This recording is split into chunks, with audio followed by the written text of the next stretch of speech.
గారు చాలా సానుకూలంగా స్పందించినని చెప్పి కూడా ఈ సందర్భంగా తెలియజేస్తా ఉన్నాను. ఎటు పరిస్థితిలో ఈ ఆఫీసర్లని వదిలిపెట్టే ప్రసక్తే లేదు. న్యాయం జరిగే వరకు వదిలిపెట్టగాక పెట్టను.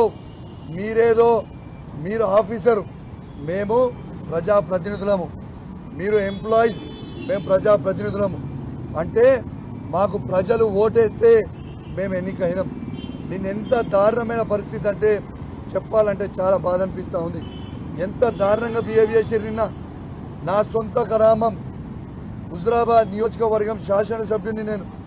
నా సొంత గ్రామం వీణవంక గ్రామం, నా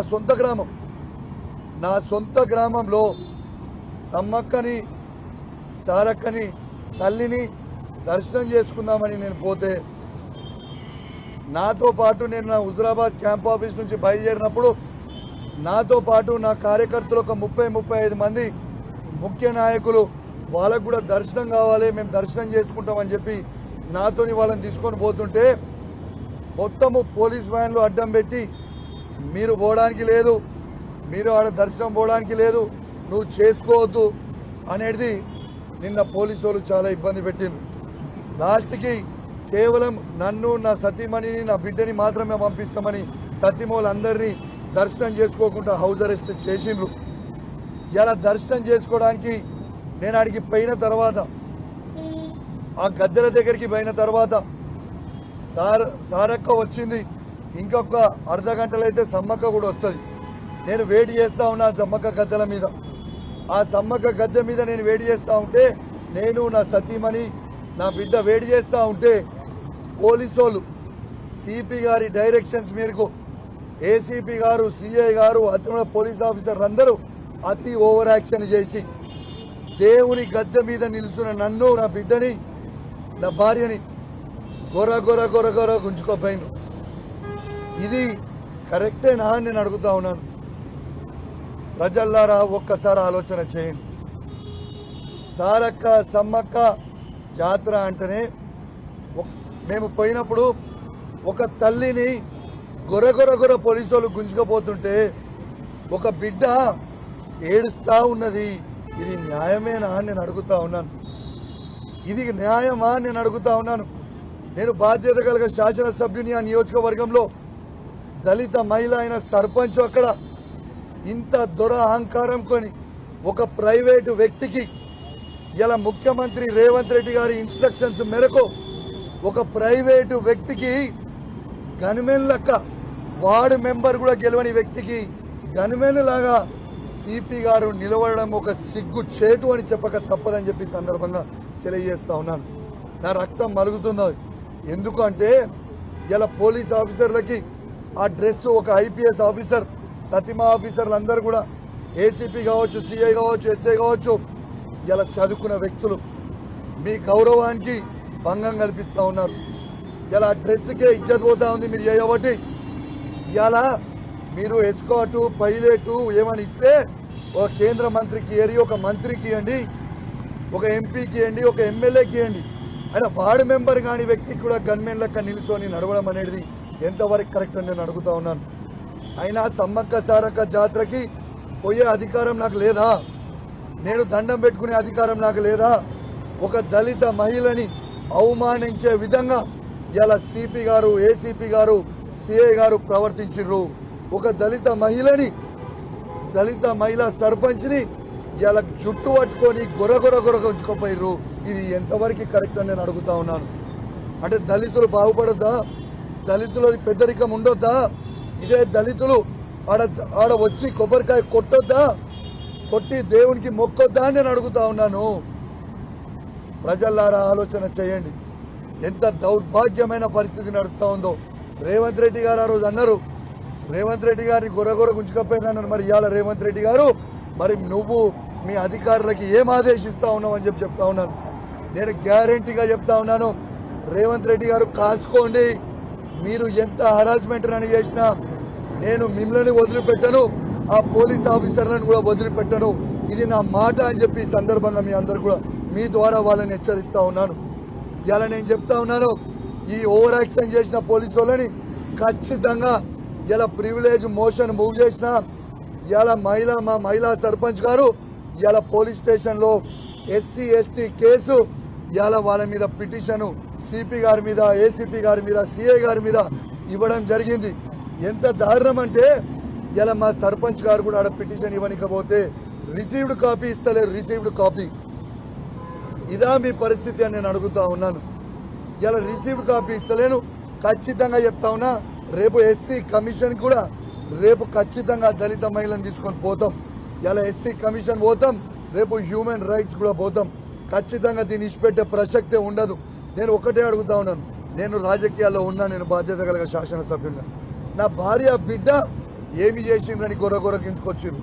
నా బిడ్డ 14 ఏళ్ళ చిన్న పిల్ల దేవుని దగ్గరకు వచ్చి దర్శనం చేసుకుంటే గొరగొర గుంజితే నాకు చైన్ వస్తుంది, నాకు మొత్తం చేయి గుంజి వచ్చే పరిస్థితిలో ఉంది. ఇలా ఇదా మీరు చేసే పరిస్థితి అని నేను అడుగుతా ఉన్నాను పోలీసు వాళ్ళని. ఒక సమ్మక్క సారక్క దర్శనం చేసుకునే అవకాశం స్థానికంగా ఉన్న ఎమ్మెల్యేకి, స్థానికంగా ఉన్న సర్పంచ్కి నా సొంత గ్రామంలో లేదా అని నేను అడుగుతా ఉన్నాను. తెలంగాణ ప్రజల్లారా, హుజురాబాద్ నియోజకవర్గ ప్రజల్లారా, ఎంత అరాచకం చేస్తారో ఒక్కసారి ఆలోచన చేయండి. ఇలా నేను చెప్తా ఉన్నాను, ఇలా కొందరు పెద్ద మనుషులు ఆడ మాట్లాడుతూ ఉన్నారు. అయ్యా మీకు తెలియదు కావచ్చు, తెలుసుకోండి. తెలియకపోతే మీ నడిచే ప్రతి రోడ్డు ఇవాళ హుజురాబాద్ నియోజకవర్గంలో కావచ్చు, వీణవంక గ్రామ పంచాయతీలో కావచ్చు, ఇలా కేసీఆర్ నాయకత్వంలో వేసింది కౌశిక్ రెడ్డి. ఇవాళ మీకు వేసిన బోరీలు కట్టించింది కౌశిక్ రెడ్డి. 30 కోట్ల రూపాయలతో రోడ్లు వేయించింది కౌశిక్ రెడ్డి. ఇలా 1000 కోట్ల రూపాయల అభివృద్ధి చేయించింది కేసీఆర్ నాయకత్వంలో మేమే తప్పితే మీరు కాదు. ఎంత దారుణమైన పరిస్థితి అంటే ఆఖరికి ఆ సమ్మక్క జాతర గద్దెలు, ఆ గద్దెల మీద గ్రెనైట్, ఆ గద్దెల మీద రేలింగ్, ఆడ ఉన్న చుట్టూ సీసీ, ఆడ లైట్లు నా సొంత డబ్బులతోని 30 లక్షల రూపాయలతోని నేను ఆడ దానం చేసిన ప్రజలకి బాగుండాలని. ఇలా భక్తులు కొడుతున్న ప్రతి కొబ్బరికాయ అది నేనే ఇప్పించిన గ్రెనైట్, నేనే ఇచ్చిన రేలింగ్, ఇలా నేనే ఇచ్చిన సీసీ, ఇలా అవన్నీ కూడా నేనే ఇచ్చినాయే. అట్లాంటిది ఇలా సమ్మక్క సారక్క ఇలా మీకు ఆశీర్వదిస్తా రేవంత్ రెడ్డి గారు మీరు ఈ పరిస్థితి చేస్తే? ఏమనుకుంటున్నారు మీరు? కానీ మీరు ఎన్ని చేసినా, ఎన్ని ఇబ్బందులు పెట్టినా, మీరు ప్రజలకు ఇచ్చిన 6 గ్యారెంటీల మీద ప్రశ్నిస్తూనే ఉంటాం, నిన్ను నిలదీస్తూనే ఉంటాం. బిడ్డ నిన్ను అసలే ఇచ్చిపెట్టాం, నువ్వు రాసి పెట్టుకో. నేను ప్రతి ఆఫీసర్ కూడా చెప్తున్నా, ఇవాళ ఓవర్ యాక్షన్ చేసిన ప్రతి 3 ఆఫీసర్లకు చెప్తున్నా, ఇవాళ బిడ్డ దినాలు లెక్క పెట్టుకోర్రి. ఈ రోజు నుంచి కరెక్ట్ గా 3 ఏళ్లలో మా గవర్నమెంట్ వస్తుంది. దేకిస్తాం, ఏడున్నా దేకిస్తా, రాసి పెట్టుకోండి అని చెప్పి ఈ సందర్భంగా తెలియజేస్తున్నా. మీ సిపిఐ కావచ్చు, ఏసీపీఐ కావచ్చు, సిఐ కావచ్చు, దేకిస్తా, 7 చెర్ల నీళ్లు తాగిస్తా. 3 ఏళ్ల తర్వాత మా ప్రభుత్వం వస్తుంది, గ్యారంటీగా అప్పుడు దేకిస్తా.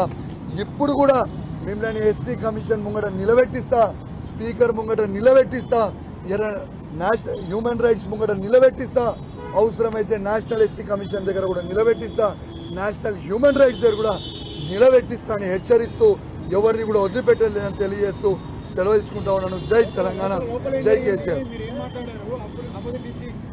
చెప్పినా కదా క్లియర్ గా మీకు చెప్పిన, అసలు ఏమీ రాలేదు.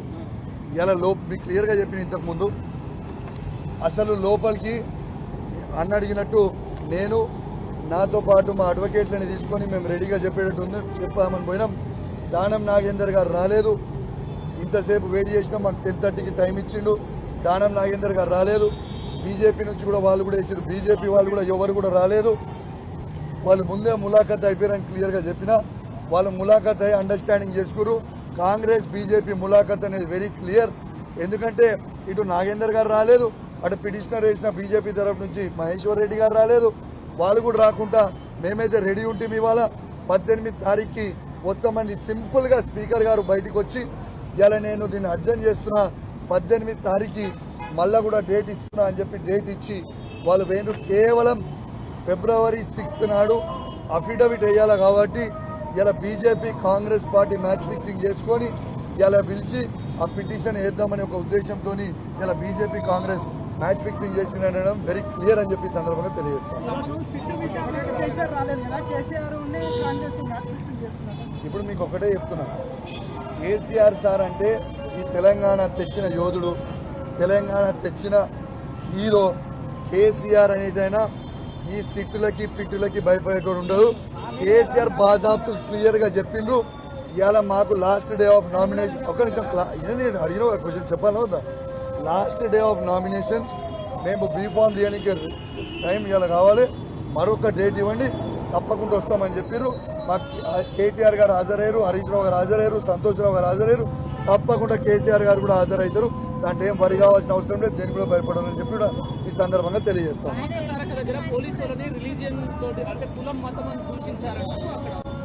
మీకు వెరీ క్లియర్ చెప్తున్నా, వాళ్ళు చేసింది తప్పు, వాళ్ళు చేసిన తప్పుకి 100 కవరింగ్ చేసుకునికే చూస్తున్నారు. నేను ఒక ఎమ్మెల్యేగా, ఒక దళిత సర్పంచ్గా, ఎమ్మెల్యే గారు దళిత సర్పంచ్ని కొబ్బరికాయ కొట్టినకుంటా సిపి గారు ఏసీపీ గారు చెప్తున్నారు, మాకు చెప్తున్నారు. సిపి ఏసీపీ నాకు ఫోన్ చేసి చెప్పారు, నాకే ఇవాళ దళిత మహిళా సర్పంచ్ కొబ్బరికాయ కొట్టడానికి వీల్లేదు. ప్రైవేటు వ్యక్తులైన దురల అహంకారం వాళ్ళు కొట్టిన తర్వాతనే దళిత మహిళా సర్పంచ్ కొట్టాలని. మరి ఇది ఎన్ని రోజులు ఈ దొరలతో నడుపుతారు? ఈ ప్రైవేటు వ్యక్తి వార్డు మెంబర్ అయినా కానడానికి కూడా ఎన్ని రోజులు చేస్తారని చెప్పి ఈ సందర్భంగా తెలియజేస్తూ, అన్నిటికీ కూడా సమాధానం వస్తుంది. కాలం ప్రతిదానికి కూడా సమాధానం. ప్రజలారా ఆలోచన చేయండి, ఎంత దౌర్భాగ్యం.